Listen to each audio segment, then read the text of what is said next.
Thank you. ശരണാണ് വിവരങ്ങൾ നൽകിയത്. ഇപ്പോൾ വരുന്നൊരു വാർത്ത. ഡീസൽ തീർന്നതിനെ തുടർന്ന് KSRTC ബസ് വഴിയിൽ കുടുങ്ങി. കോഴിക്കോട് മാങ്കാവിൽ വെച്ചാണ് ഇന്ധനം തീർന്ന ബസ് കുടുങ്ങിയത്. നിറയെ യാത്രക്കാരുള്ള ബസ് അരമണിക്കൂറോളം വഴിയിൽ കിടന്നു. പിന്നീട് ഇന്ധനം എത്തിച്ച് ബസ് യാത്ര തുടർന്നു. അഭിജിത്ത് മുഴക്കുന്നുണ്ട്. ഇപ്പോൾ പ്രേക്ഷകർക്ക് കാണാം. അരമണിക്കൂറോളം കോഴിക്കോട് നിന്ന് ചെങ്ങന്നൂരിലേക്ക് വന്ന KSRTC ബസ് വഴിയിൽ കിടക്കുന്ന സാഹചര്യമുണ്ടായി. ഡിപ്പോയിൽ നിന്ന് എടുത്തപ്പോൾ ഡീസൽ ഇല്ലായിരുന്നു എന്നാണ് മനസ്സിലാക്കുന്നത്. അഭിജിത്ത്, സാധാരണ ഡിപ്പോയിൽ നിന്ന് ഇറങ്ങുമ്പോൾ ഡീസലൊക്കെ ഉണ്ടോ എന്ന് പരിശോധിക്കുന്നതാണ്. പക്ഷേ ഇത് പരിശോധിക്കാതെ പുറപ്പെട്ടത് കൊണ്ടാണോ കോഴിക്കോട് നിന്ന് യാത്ര തുടങ്ങി ഉടൻ തന്നെ ഡീസൽ തീർന്നത്?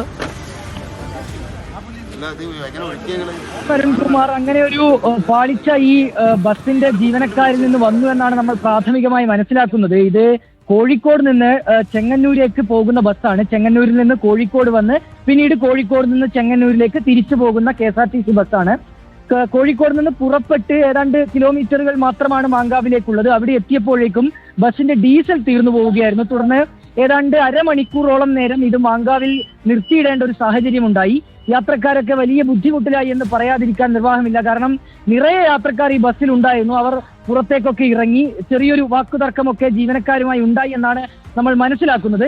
പിന്നീട് ഡീസൽ കൊണ്ടുവന്ന് നിറച്ചതിന് ശേഷമാണ് യാത്ര പുനരാരംഭിക്കുകയും ചെയ്തത്. ഏതായാലും നമ്മൾ ഈ KSRTC ഉദ്യോഗസ്ഥരുമൊക്കെയായി ബന്ധപ്പെടുമ്പോൾ മനസ്സിലാക്കാനായി കഴിയുന്നത്, സാധാരണ നിലയിൽ ഇവർ പരിശോധിക്കേണ്ടതാണ്. ഈ ബസ്സിലെ കണ്ടക്ടറും ഡ്രൈവറും ഒക്കെ ചേർന്ന് ഈ യാത്ര പുറപ്പെടുന്നതിന് മുൻപ് അവർ പരിശോധിക്കണം, ഇതിൽ ഡീസൽ ഉണ്ടോ, ഇന്ധനമുണ്ടോ, ഇന്ധനം നിറച്ചതിന് ശേഷമാണോ, കൃത്യമായ രീതിയിലുള്ള ഒരു പരിശോധനയൊക്കെ നടക്കേണ്ടതാണ്. അതിവിടെ ഉണ്ടായിട്ടില്ല എന്നാണ് നമ്മളിപ്പോൾ പ്രാഥമികമായി മനസ്സിലാക്കുന്നത്. അരുൺകുമാർ. Okay, thank you. പ്രത്യേകിച്ച് ഓണത്തിന്റെ അവധി കഴിഞ്ഞ് തിരിച്ച് നാട്ടിലേക്കും ഓഫീസ് സ്ഥലങ്ങളിലേക്കും ഒക്കെ പോകുന്നവരുടെ തിരക്കുണ്ടായിരുന്നു. അപ്പോൾ എല്ലാ വാഹനങ്ങളിലും നല്ല തിരക്കാണ്. അതിനിടയിൽ അരമണിക്കൂർ ഒടുങ്ങിക്കിടക്കുമ്പോൾ സ്വാഭാവികമായും ആളുകൾക്ക് ബുദ്ധിമുട്ടുണ്ടാവും.